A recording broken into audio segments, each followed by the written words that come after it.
privilégio de termos mais de 200 adolescentes ali recebendo a palavra de Deus. Meus irmãos, eu pensei, quando eu estava lendo Mateus capítulo 6, o versículo 12 me chamou a atenção. É claro que a Bíblia toda me chama a atenção, a Bíblia toda me corrige, a Bíblia toda me edifica, mas há momentos que a gente olha e vê alguma coisa que precisa ser exposta de uma maneira mais clara, porque se clareou para mim, vai clarear para você. Então eu pensei num tema da seguinte maneira: preciso chorar. Mas preciso chorar por quê? Eu preciso chorar só quando acontece um sinistro aí? Não, eu preciso chorar por pessoas vivas, que estão fora do entendimento da graça, e que às vezes estão caminhando para o inferno e não percebem que estão no caminho errado. E eu preciso chorar e orar por pessoas assim. Eu preciso chorar pela necessidade alheia, pelo aquilo que você está sofrendo. Eu não posso agora estar sofrendo, é ele que está sofrendo e que se vire. Não, essa pessoa é ser humano igual eu, se cortar a veia vai sair sangue vermelho igual o meu, então eu preciso ter essa interação de sentimento, de que essa pessoa tenha no seu sofrimento a ajuda nossa. E eu pensei na ajuda bíblica, porque a melhor orientadora para a nossa vida é a Bíblia, e o ajudador é o Deus do céu, Deus Pai, Deus Filho e Deus Espírito Santo. Mas quando eu vejo a apostasia é o abandono da fé, é deixar a coisa correr. Então, quando eu vejo apostasia, e poucos casos como as questões do reino de Deus, tem gente que não se importa com o reino. Eu preciso chorar. Você precisa chorar quando vê uma pessoa que não está nem aí com o serviço cristão, com o serviço do rei, com o serviço de Deus. Você precisa chorar por essa necessidade alheia. Quando eu vejo autoridades restringindo ou exterminando a palavra de Deus, exterminando a Bíblia, eu preciso chorar. Eu preciso chorar quando vejo essas pessoas que não têm sentimento, não têm conhecimento, não têm a visão de Deus na sua vida, não têm o amor de Deus, têm ódio da palavra de Deus, têm ódio do servo de Deus, e às vezes restringem a nossa boa vivência com Deus, querem atrapalhar, e muitas pessoas queimam a Bíblia. Eu preciso chorar por quem está nessa situação tão terrível e calamitosa. Mas quando eu fico sabendo que missionários são sacrificados por causa da pregação do Evangelho, eu preciso chorar. E você já ouviu falar que muitos missionários foram mortos por pregarem o Evangelho. Há poucos dias nós vimos o testemunho da Laura, que é membro aqui, mas não está aqui hoje, e que falou que ela foi distribuir Bíblia no Egito. Então, pega a Bíblia, põe na sacola, senta num banco ali perto da estação de metrô ou ônibus, e depois deixa disfarçadamente a Bíblia e sai ligeiro. Há uma perseguição contra a palavra de Deus. Eu preciso chorar por essa pessoa lá do Egito, que não tem entendimento. Eu preciso chorar e orar por essas pessoas. Eu preciso chorar por quem é contra o Evangelho. O Evangelho é um benefício de Deus para o povo, para o homem, mas tem gente que rejeita. Quando vejo igrejas sem disposição para evangelização, eu preciso chorar. Não é o nosso caso, não. Essa igreja é a nossa. Bonita, né? Um tempo, o horário de culto era isso aí, ó, 19 horas. Agora é mais cedo um pouco. mas eu preciso chorar quando eu vejo pessoas faz a campanha de evangelização e vem 4 ou 5. Não é o caso da nossa igreja, mas eu sei de igrejas que são assim. Tem a campanha de evangelização, mas eu estou ocupado, eu não posso, o sol está quente, vai chover e por aí vai. Mas eu vejo aí também o quê? Aqui nós fizemos uma exposição de Bíblia no dia da Bíblia e fizemos o culto ali no salão social, na escola dominical, mostrando Bíblias e falando sobre a Bíblia. Então eu preciso me alegrar quando vejo a proclamação do Evangelho, quando eu vejo a Bíblia sendo proclamada. Quando eu vejo crente trocando a mesa da ceia pela mesa do bar, eu preciso chorar por um crente nesse nível, porque ele não está fazendo aquilo que é o mais precioso na vida, que é a participação no reino, a participação da Santa Ceia, a participação no corpo de Cristo, mas às vezes está participando lá de coisas que tiram-lhe a mente e às vezes não chega em casa porque cai pelas sarjetas e por aí, às vezes são conduzidos para outros locais e quando muito, às vezes chega em casa sofrendo. Eu preciso chorar por pessoas desse jeito. Chorar por pessoas que às vezes têm conhecimento da graça, mas não têm compromisso real com Deus.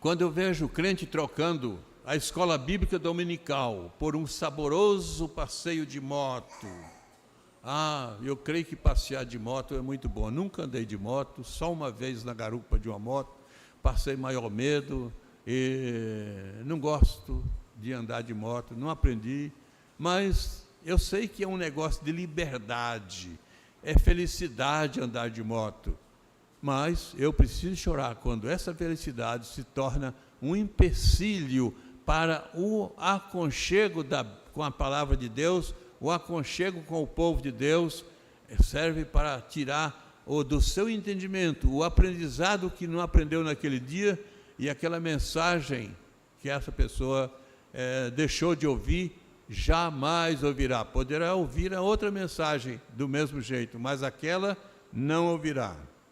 Então, quando o crente troca a escola bíblica dominical por um passeio, um saboroso passeio de moto, eu preciso chorar.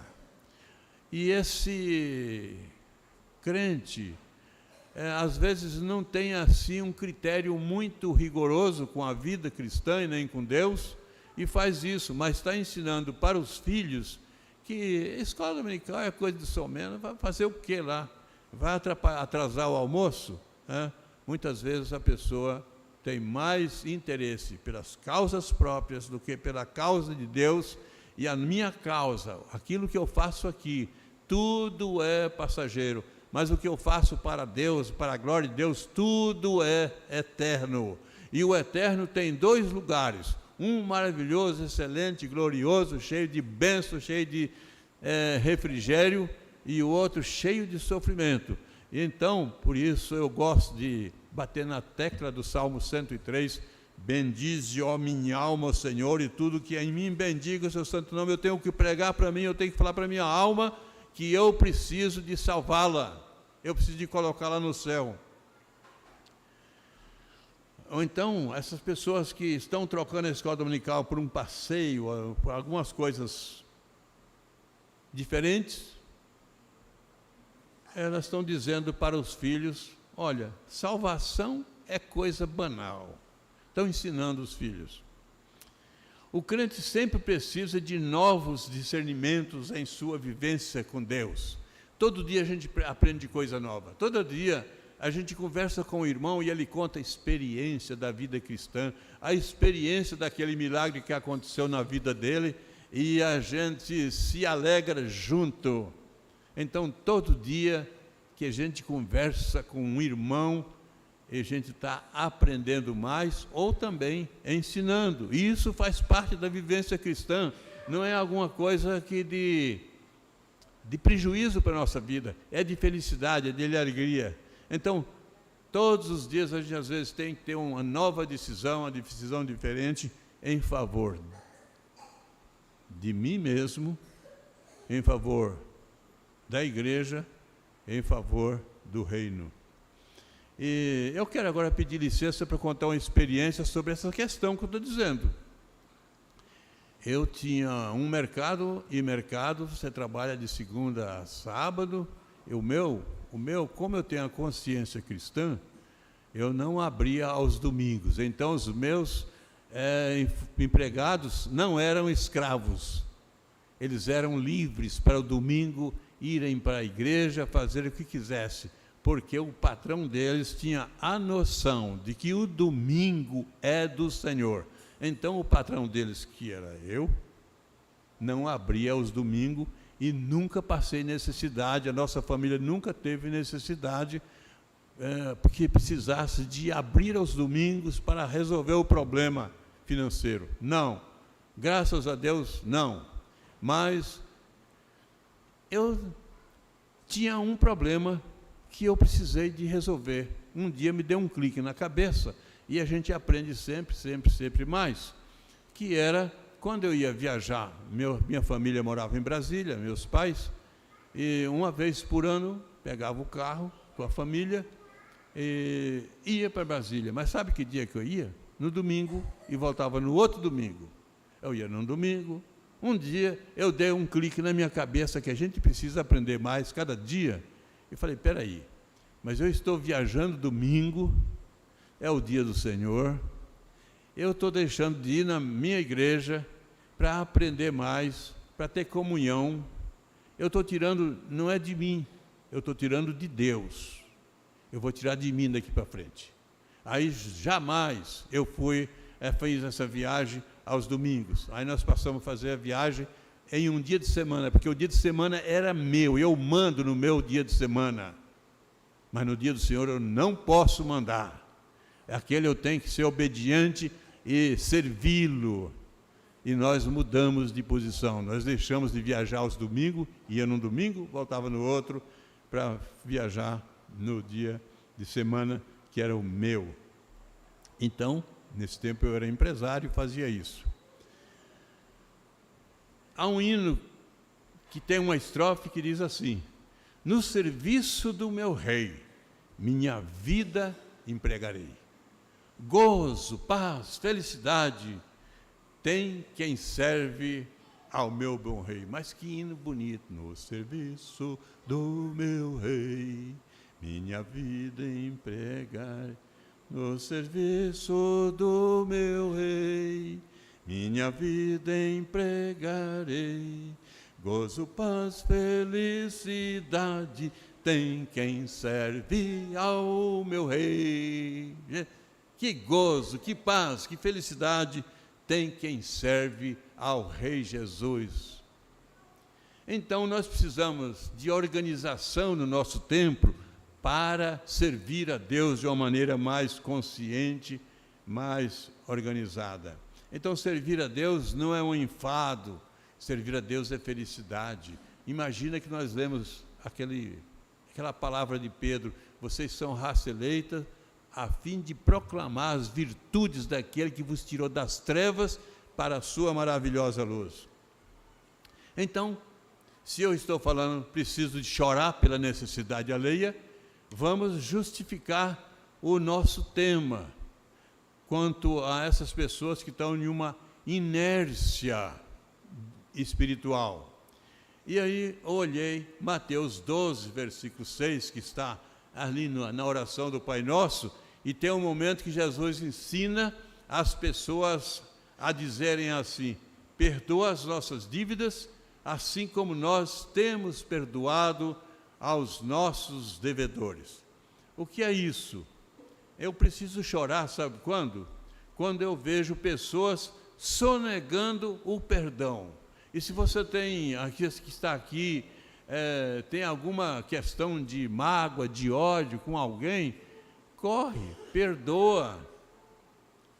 Porque sonegar o perdão não faz sentido na vida de um cristão. Há pessoas com dificuldade de abraçar. Aqui vemos uma superação eu coloquei esse desenho aí, alguém se abraçando. Provavelmente não tem atrito com essa pessoa, não tem sentimento, tem felicidade em poder dar um abraço. E você precisa de ter felicidade na sua vivência familiar, na sua vivência na igreja, para poder abraçar alguém que você ama, que você considera que faz o serviço na mesma fé. Mas eu preciso fazer uma pergunta. Você já chorou desejando a felicidade de alguém? Você já lamentou a dor alheia? A pessoa está sofrendo e você lamentando? Uma certa vez uma pessoa falou para mim, olha, se você vir uma pessoa caindo no poço, você acaba de empurrar, porque se você tirar, ela vai te jogar lá dentro. Eu pensei um pouquinho e falei, eu acho que não é assim não. Se eu pensar nesse egoísmo, eu deixo de ser altruísta e a pessoa que está sofrendo, eu não vou ajudar. Eu quero participar do sofrimento, não sofrer, mas participar do sofrimento. É o sofrimento alheio e ver algum tipo de solução. Eu preciso chorar quando vejo de sentimentos incuráveis, pessoas que não oferecem perdão, pessoas que não estão nem aí com o sofrimento. Às vezes o outro quer ser perdoado, sente um sentimento, vontade de voltar ao bom convívio anterior, mas o outro que foi ofendido ou o que ofendeu não consegue oferecer o perdão. É preciso oferecer perdão.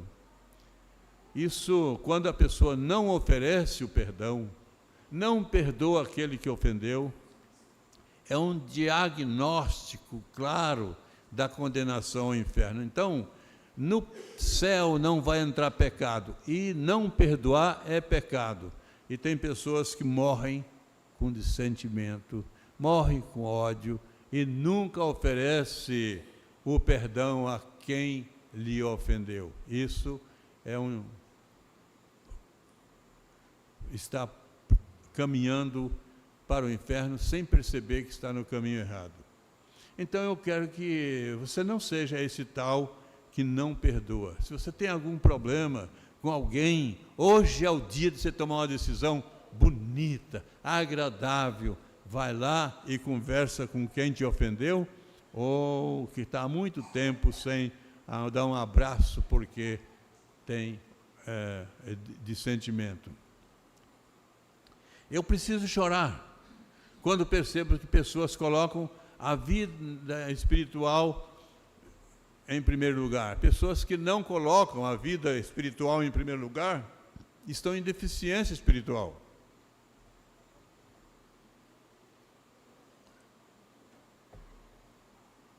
Eu e você precisamos colocar a nossa vida espiritual em primeiro lugar.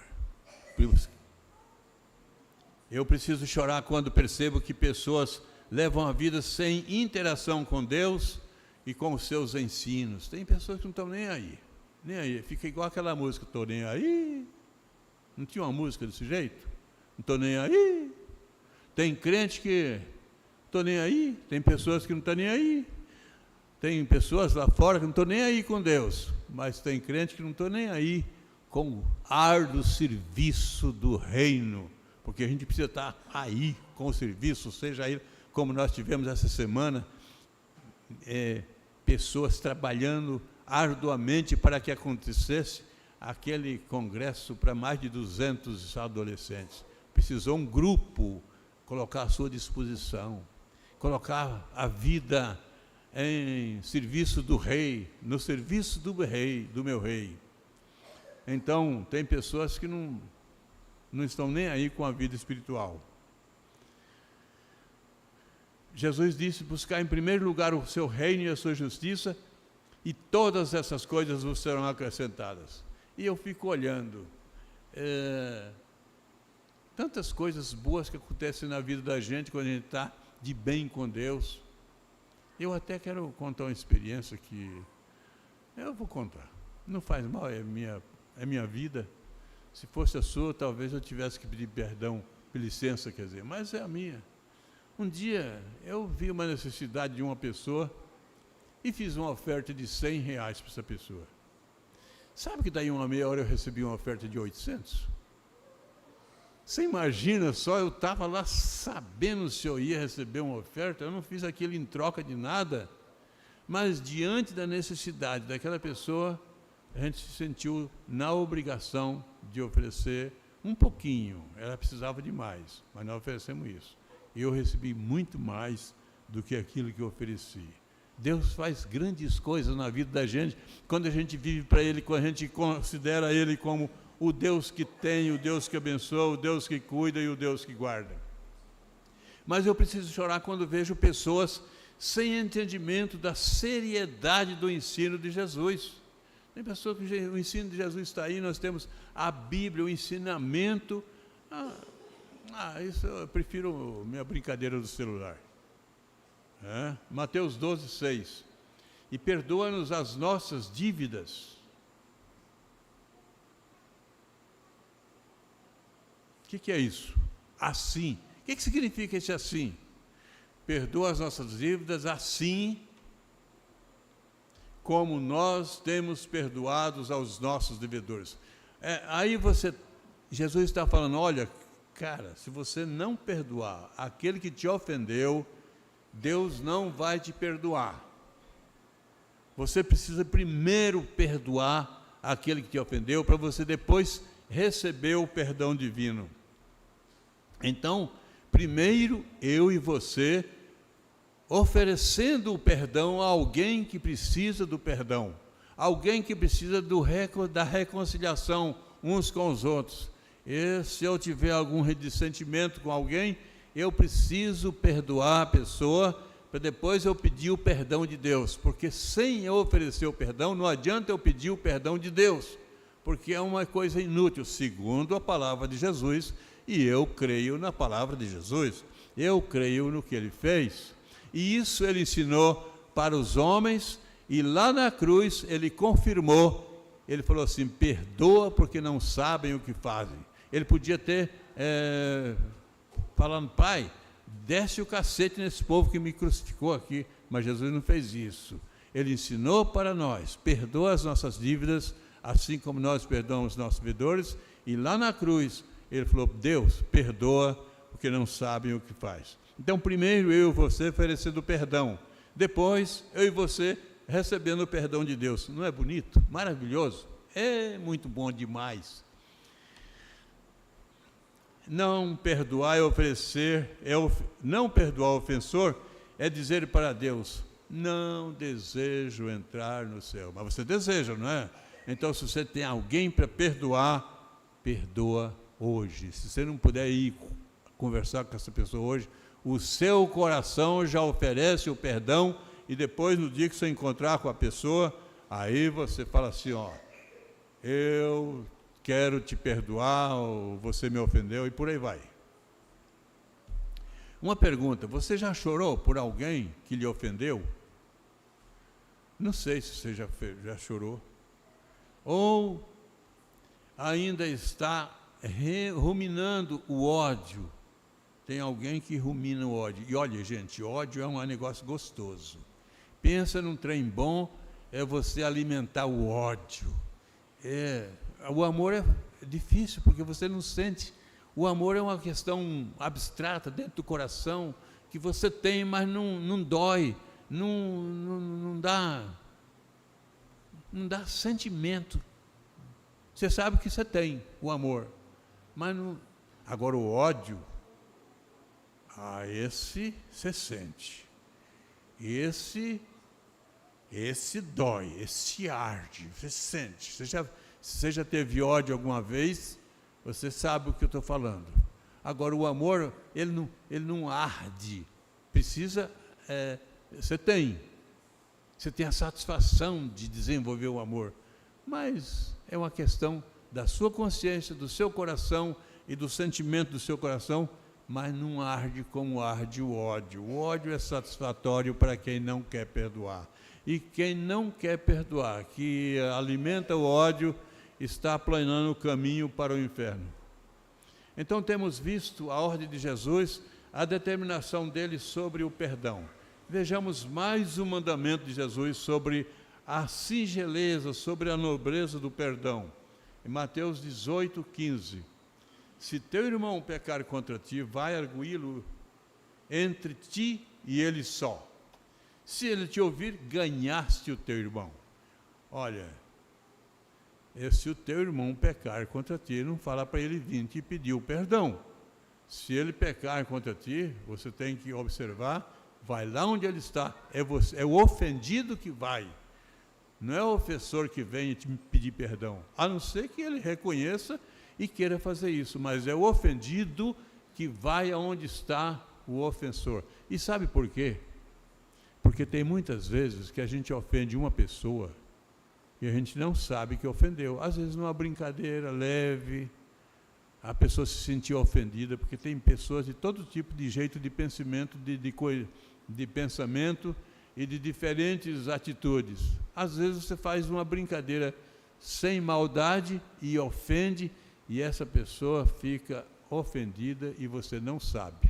Mas se ela foi ofendida, ela que é responsável, você falou isso e isso me ofendeu. E eu sou obrigado a ter a interação de pedir o perdão, não é?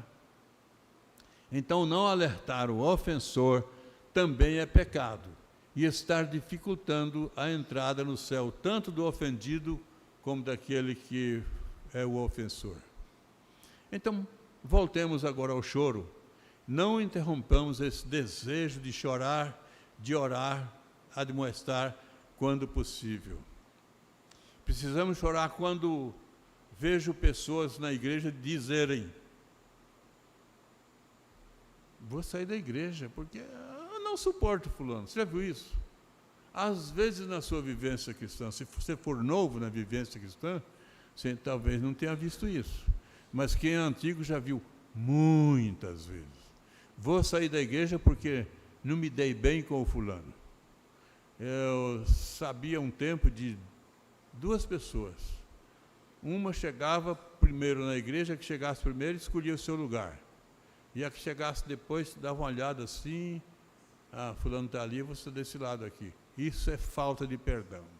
Isso é caminhar largamente para o inferno sem perceber que está... Acha que só assistir o culto é suficiente. Não. Você tem que ter interação, irmãos, com os outros. Algumas pessoas até se exaltam em tais atitudes, dizer: eu saí da igreja por isso, porque fulano olhou feio para mim. Se sentem felizes nesta grande desgraça e não percebem que isto é o aplanamento do elevamento, no nivelamento do caminho para o inferno. Então eu preciso chorar também quando vejo as pessoas religiosas sem noção da verdadeira adoração. Sabe, às vezes eu preciso chorar quando eu vejo que pessoas estão em sofrimento, pessoas não oferecem perdão, mas eu preciso chorar quando vejo pessoas que não têm entendimento da salvação, da adoração. Às vezes vivem uma vida assim, até muito religiosa, mas sem saber como se definir diante da adoração de Deus. E então, nessa questão, algumas pessoas até se satisfazem em dizer: Deus é um só, mas adoram de modo adverso, orientado e determinado pela Bíblia. A Bíblia tem a orientação, e tem gente que adora da sua maneira, e não da maneira que a Bíblia orienta. Certa vez, eu fui no hospital fazer uma visita, e tinha um parente dessa pessoa que estava internada em outro cômodo, mas só que essa pessoa que era parente me conhecia também, e aí ela me convidou: você pode orar para fulano também? Eu falei: posso. Quando eu cheguei na porta, ela falou assim: futebol, religião e política não se discute. Está numa cama de hospital e a gente vai para fazer oração E já de cara a gente é quebrado com isso aí, porque ela sabia do meu pastorado. Ela me conhecia, essa pessoa me conhecia. Isso quebra a gente. E eu preciso chorar de pessoas como essa que não têm entendimento sobre a verdadeira adoração e o Deus que resolve os problemas das pessoas. Tem gente que adora do seu próprio modo, dizendo: Deus é bom e não vai mandar ninguém para o inferno. E esquecem que Deus, Ele é bom, mas Ele é justiça também. E na questão da justiça, Ele vai cobrar a nossa posição diante dEle da maneira orientada pela Bíblia. Vejam o ensino bíblico que muitas pessoas ignoram, não conhecem ou não entendem. Tem pessoas que ignoram o tipo de adoração. Outras não conhecem e outras não entendem. Veja o que Deus falou. Então, falou Deus todas essas palavras. Eu sou o Senhor. Quem é que é Senhor? O que a gente faz quando a gente está trabalhando numa empresa aí? Tem o Senhor, tem o dono, e ele fala: eu quero assim, assim e assim. E a gente obedece. Mas tem gente que vai fazer diferente e não percebe que vai ser demitido. Deus requer para si a adoração. Ele fala assim: eu sou o Senhor teu Deus, que te tirei da terra do Egito, da casa da servidão. Você era escravo, eu te dei felicidade de você ser meu servo. Não terás outros deuses diante de mim, não farás para ti imagem de escultura. Você já viu pessoas que têm outros deuses diante dele? Diante de Deus, você já viu, né? Muitas pessoas. Mas não percebem. O que eu coloquei primeiro aí? Ignoram, não conhecem o mandamento ou não entende. Lê, mas não entende. Eu preciso chorar quando percebo que muitos adoradores não se norteiam pela instrução adorativa que Deus requer. Isaías 42, 8. Eu sou o Senhor, este é o meu nome, a minha glória. A glória de Deus Ele não dá para ninguém. Ele não dá para São Sebastião, a glória dele Ele não dá para São Silvestre, Ele não dá para ninguém. A glória dele é dele e Ele te oferece a oportunidade de glorificá-lo. Se você desviar, você vai provocar o ciúme nele e vai talvez receber as disciplinas necessárias. Então, Deus fala assim: a minha glória não darei a outrem, nem a minha honra a imagens de escultura. E você já viu pessoas que chegam diante das imagens e com toda a adoração, com todo o amor, com todo o cuidado, com toda a devoção, e não sabem que estão prejudicando a glória de Deus e a sua comunhão com Ele. Então eu também quero me valer de um texto bíblico da Igreja Católica, da Bíblia Católica, quer dizer, não é da Igreja Católica, da Bíblia Católica, em Sabedoria, capítulo 13, versículo 1 e o versículo 10. Eu quero ver duas qualificações que muitos adoradores desconhecem, não se importam, ou são desprovidos da sabedoria da verdadeira adoração. Às vezes o adorador é fiel na sua maneira de adorar, mas não conhece a seriedade de Deus e não conhece o critério de Deus. São adoradores que adoram da sua própria maneira. Então, nós temos aí qualificados como insensatos. Sabedoria capítulo 13, versículo 1, está na Bíblia Católica. Na nossa, essa Bíblia que nós usamos não tem o livro de sabedoria, mas a Bíblia Católica tem. Então diz lá: são insensatos por natureza todos os que desconheceram a Deus e através dos seus bens visíveis não souberam conhecer aquele que é, nem reconhecer o artista considerando as suas obras. Deus é o artista do universo, Deus é o artista do sol, Deus é o artista das coisas visíveis que nós olhamos. E tem muita gente que não sabe reconhecer nele a grandeza e a criação.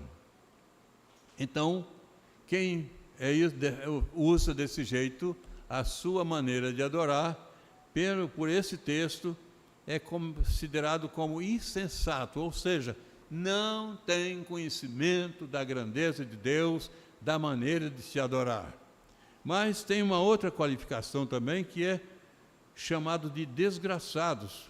É muito terrível.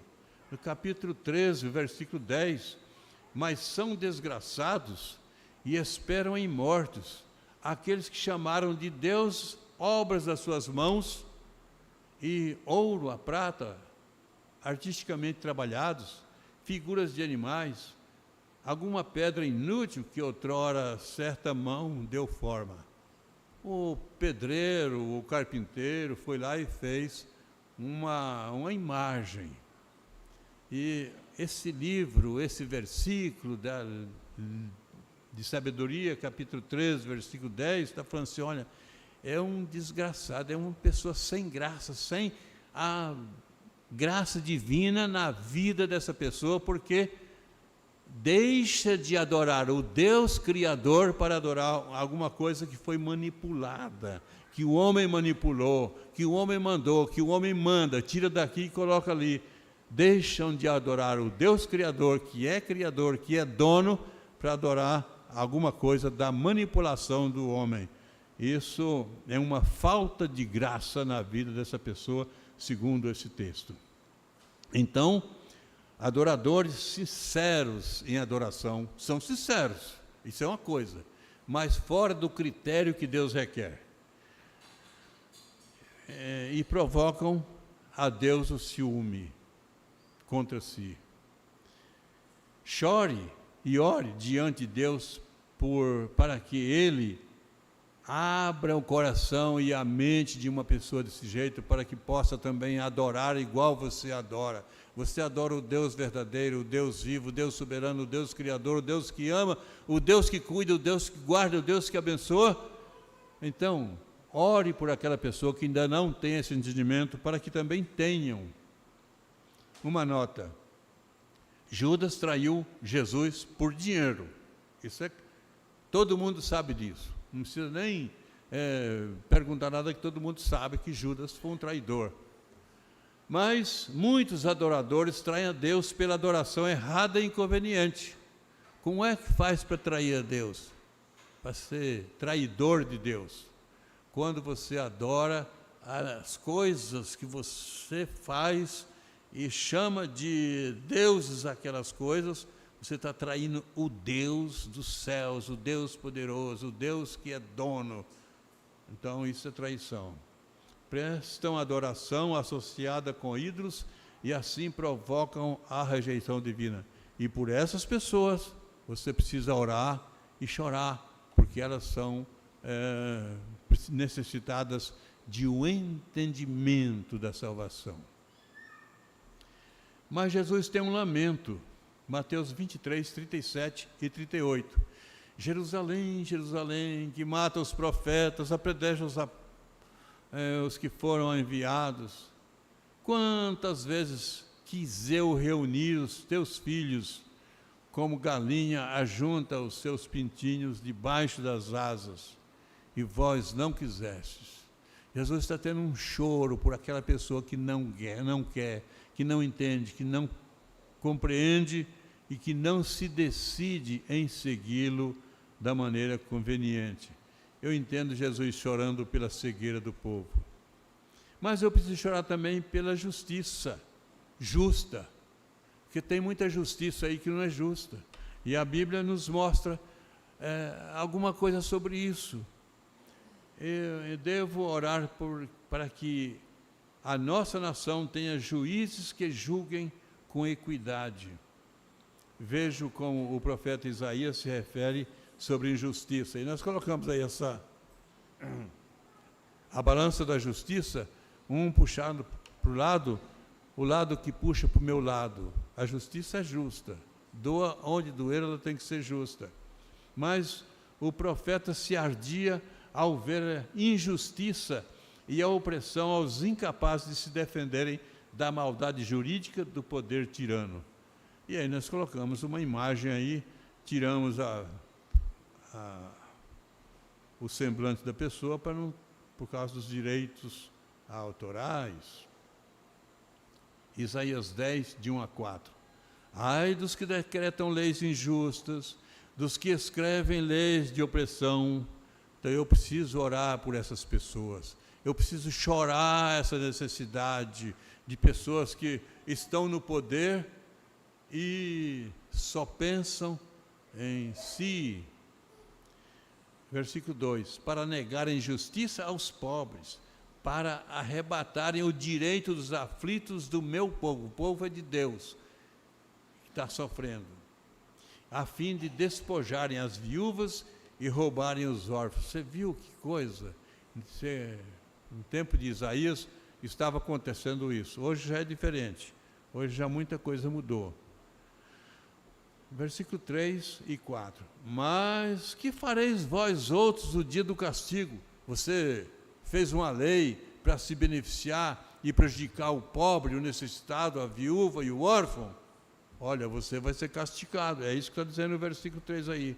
Mas o que fareis vós no dia do castigo, na calamidade que vem de longe? Você não sabe de onde vem a calamidade. Vem de longe, vem do céu, vem da mão de Deus, vem da espada de Deus. Mesmo que seja outra pessoa, às vezes, que vai fazer essa punição, mas vem da espada divina. E nesse dia, a quem recorrereis para obter socorro, e onde deixareis a vossa glória? O seu status, a sua vantagem de hoje, pode ser o seu decreto de amanhã, está numa masmorra. Porque de onde virá o socorro para esse tipo de pessoa? Versículo 4. Nada mais vos resta fazer, senão dobrar-vos entre os prisioneiros e cair entre os mortos. Com tudo isso, não se aparta a sua ira, a ira de Deus. E a mão dele continua ainda estendida. Esse estendido, a mão de Deus, alguns textos, é estendido para abençoar. Mas esse estendido aqui é estendido com a espada para punir. Mas chega de choro, gente. Chega de choro. Vamos caminhar diferente agora. Eu preciso me alegrar na promessa de Deus aos servos fiéis. Veja só, 2 Crônicas 7, 14 e 15. Se o meu povo, que se chama pelo meu nome, se humilhar e orar e me buscar, e se converter dos seus maus caminhos, uma chamada ao arrependimento. As pessoas podem, às vezes, estar num caminho ruim, mal, mas tem uma chamada ao arrependimento. Aí diz o texto, bonito, né? Então, esse então aí é maravilhoso. Eu ouvirei dos céus, bênção. Você precisa de se alegrar também, não é apenas chorar. Perdoarei os seus pecados, sararei a sua terra, estarão abertos os meus olhos e atentos aos ouvidos na oração que se fizer neste lugar. Se por um lado aquela injustiça, a gente olha a espada de Deus pronta para descer e punir, nós agora encontramos um texto que nos convida ao arrependimento e Deus com os ouvidos prontos a nos ouvir. Então, tem uma proposta de bênçãos divinas aos servos fiéis, devotos e contritos. Mas eu preciso me alegrar. Na qualidade de pastor dessa igreja, me alegro muito no que podemos fazer. Essa semana mesmo a gente se alegrou muito com o serviço que os nossos irmãos fizeram em favor de mais de 200 adolescentes ali. Então nós temos aí, nos alegramos porque temos culto, as pessoas cultuam a Deus, as pessoas adoram a Deus, e nós nos alegramos porque temos evangelização na feira, as pessoas saem, a igreja sai para mostrar lá na feira que Deus é o Deus que salva, que Jesus é o que morreu na cruz para a nossa salvação. eu preciso me alegrar porque a gente também trabalha em outras regiões e nós fomos evangelizar lá no Jardim Noroeste. Foi uma tarde abençoada, maravilhosa. Eu preciso me alegrar porque a gente evangelizou até lá em Ribas do Ipar. Foram mais de 40 irmãos aqui dessa igreja, lá em Ribas do Rio Pardo, trabalhar uma tarde inteira e fazer o culto à noite, evangelizando. Eu preciso me alegrar porque no dia 8 de dezembro nós fizemos aqui a carreata da Bíblia, andamos na região, isso alegra o nosso coração, porque nós estamos fazendo o serviço do Rei, e no serviço do meu Rei eu me alegro. A responsabilidade de trabalhar no reino é nossa, o resultado pertence a Deus. Porém, precisamos chorar a necessidade alheia. Quando eu vejo uma pessoa que não compreendeu ainda o Evangelho, eu e você, precisamos chorar, e precisamos orar, e precisamos de falar com ele. E precisamos pedir que Deus abra o coração e a mente. Mas, sabe que tem uma promessa muito linda? Ao anoitecer pode vir o choro. Nós estamos aqui, às vezes até chorando, mas a alegria vem pela manhã. Outra grande promessa: os que com lágrimas semeiam, com júbilo ceifarão. Quem sai andando e chorando enquanto semeia, voltará colhendo os frutos, trazendo os seus feixes. Salmo 126, 5 e 6. Que maravilha! Podemos chorar hoje e nos alegrarmos daqui a alguns dias. Vamos rogar as bênçãos divinas sobre a nossa vida? Vamos ficar em pé, vamos acompanhar a leitura desse salmo, buscando a bênção divina. Esse salmo você podia decorar. O salmo que você está falando que Deus seja gracioso para com você. Seja Deus gracioso para conosco e nos abençoe, e faça resplandecer sobre nós o rosto, para que se conheça na terra o teu caminho, e em todas as nações a tua salvação. Louvem-te os povos, ó Deus, louvem-te os povos todos. Alegre-se e exulte as gentes, pois julgas os povos com equidade, e guias na terra as nações. Louvem-te os povos, ó Deus, louvem-te os povos todos. A terra deu o seu fruto, e Deus, o nosso Deus, nos abençoa. Abençoe-nos, Deus, e todos os confins da terra o temerão. E assim, ó Deus, que o teu amor, que o teu cuidado, que a tua grandeza, que a tua misericórdia esteja com todo o teu povo. Que a graça de nosso Senhor e Salvador Jesus Cristo, a comunhão e a consolação do Espírito Santo esteja convosco, com todo o povo de Deus, hoje e por todo sempre. Amém. Deus abençoe a todos.